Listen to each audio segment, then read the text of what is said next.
Episode 18. What's all this? What's all this? Gilderoy Lockhart was striding toward them, his turquoise robes swirling behind him. Who's giving out signed photos? Harry started to speak, but he was cut short as Lockhart flung an arm around his shoulders and thundered jovially. Shouldn't have asked. We meet again, Harry. Pinned to Lockhart's side and burning with humiliation, Harry saw Malfoy slide smirking back into the crowd. Come along then, Mr. Creevy, said Lockhart, beaming at Colin. A double portrait. Can't do better than that, and we'll both sign it for you. Colin fumbled for his camera and took the picture as the bell rang behind them, signaling the start of afternoon classes. Off you go. Move along there, Lockhart called to the crowd, and he set off back to the castle with Harry, who was wishing he knew a good vanishing spell, still clasped to his side. A word to the wise, Harry, said Lockhart paternally as they entered the building through a side door. I covered for you back there with young Creevy. If he was photographing me, too, your schoolmates won't think you're setting yourself up so much. Deaf to Harry's stammers, Lockhart swept him down a corridor lined with staring students and up a staircase. Let me just say that handing out signed pictures at this stage of your career isn't sensible. Looks a tad big-headed, Harry, to be frank. There may well come a time when, like me, you'll need to keep a stack handy wherever you go. But I don't think you're quite there yet. He gave a little chortle. They had reached Lockhart's classroom, and he let Harry go at last. Harry yanked his robe straight and headed for a seat at the very back of the class, where he busied himself with piling all 7 of Lockhart's books in front of him, so that he could avoid looking at the real thing. The rest of the class came clattering in, and Ron and Hermione sat down on either side of Harry. "You could have fried an egg on your face," said Ron. "You better hope Creevy doesn't meet Ginny, or they'll be starting a Harry Potter fan club." "Shut up!" snapped Harry. The last thing he needed was for Lockhart to hear the phrase Harry Potter fan club. When the whole class was seated, Lockhart cleared his throat loudly and silence fell. He reached forward, picked up Neville Longbottom's copy of Travels with Trolls, and held it up to show his own winking portrait on the front.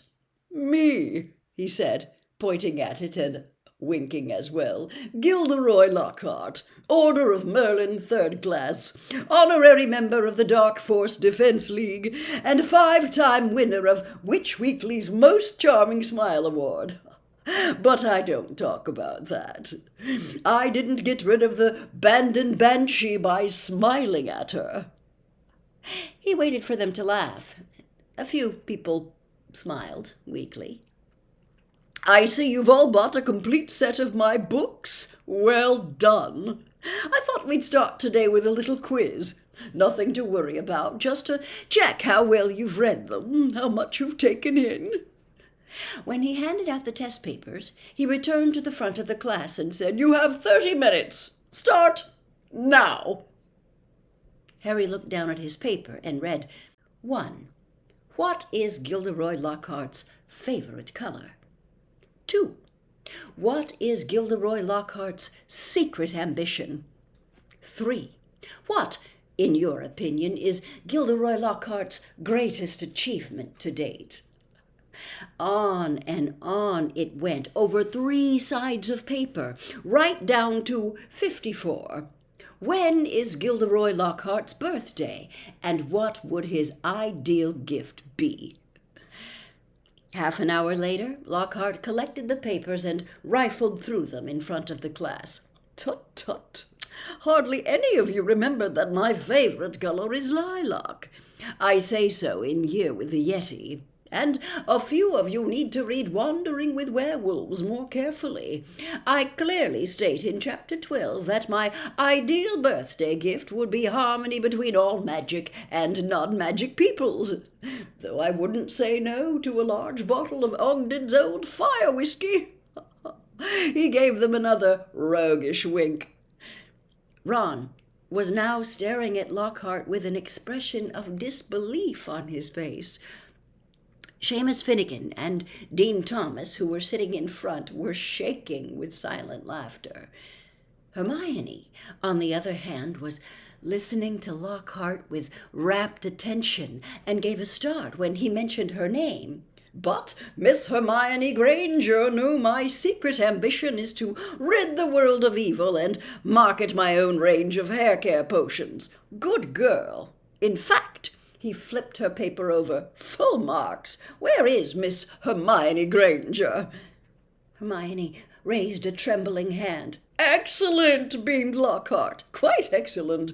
Take 10 points for Gryffindor. And so to business. He bent down behind his desk and lifted a large covered cage onto it. Now, be warned. It is my job to arm you against the foulest creatures known to wizardkind. You may find yourself facing your worst fears in this room.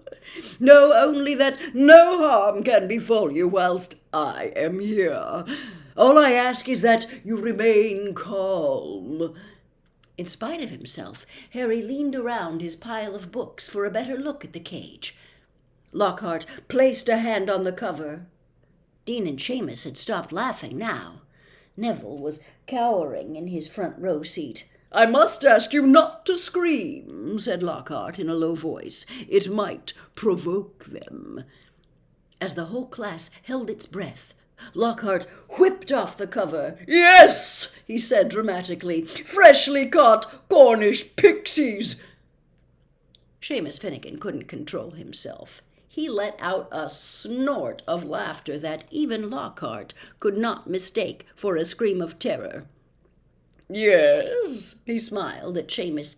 Well, they're not very dangerous, are they? Seamus choked. Don't be so sure, said Lockhart, waggling a finger annoyingly at Seamus. Devilishly tricky little blighters they can be. The pixies were electric blue and about 8 inches high, with pointed faces and voices so shrill it was like listening to a lot of budgies arguing. The moment the cover had been removed, they had started jabbering and rocketing around, rattling the bars and making bizarre faces at the people nearest them.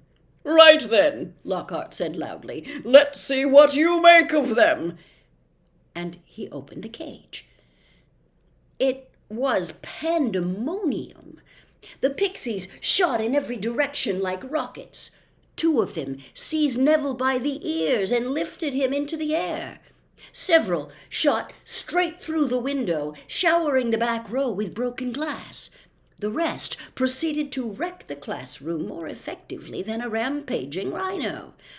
They grabbed ink bottles and sprayed the class with them, shredded books and papers, tore pictures from walls, upended the wastebasket, grabbed bags and books and threw them out of the smashed window. Within minutes, half the class was sheltering under desks, and Neville was swinging from the iron chandelier in the ceiling. Come on now, round them up! Round them up, they're only pixies! Lockhart shouted. He rolled up his sleeves, brandished his wand, and bellowed, Pesky, pisky, pestinome! It had absolutely no effect. One of the pixies seized his wand and threw it out the window too. Lockhart gulped and dived under his own desk, narrowly avoiding being squashed by Neville, who fell a second later as the chandelier gave way. The bell rang, and there was a mad rush toward the exit. In the relative calm that followed, Lockhart straightened up, caught sight of Harry, Ron, and Hermione, who were almost at the door, and said, Well, I'll ask you 3 to just nip the rest of them back into their cage. He swept past them and shut the door quickly behind him. Can you believe him? Roared Ron as one of the remaining pixies bit him painfully on the ear. He just wants to give us some hands-on experience, said Hermione, immobilizing 2 pixies at once with a clever freezing charm and stuffing them back into their cage. Hands on, said Harry, who was trying to grab a pixie dancing out of reach with its tongue out. Hermione, he didn't have a clue what he was doing. Rubbish, said Hermione. You've read all his books. Look at all those amazing things he's done. Or he says he's done, Ron muttered. Harry spent a lot of time over the next few days dodging out of sight whenever he saw Gilderoy Lockhart coming down a corridor. Harder to avoid was Colin Creevey, who seemed to have memorized Harry's schedule. Nothing seemed to give Colin a bigger thrill than to say, "All right, Harry?" 6 or 7 times a day, and hear, "Hello, Colin," back, however exasperated Harry sounded when he said it.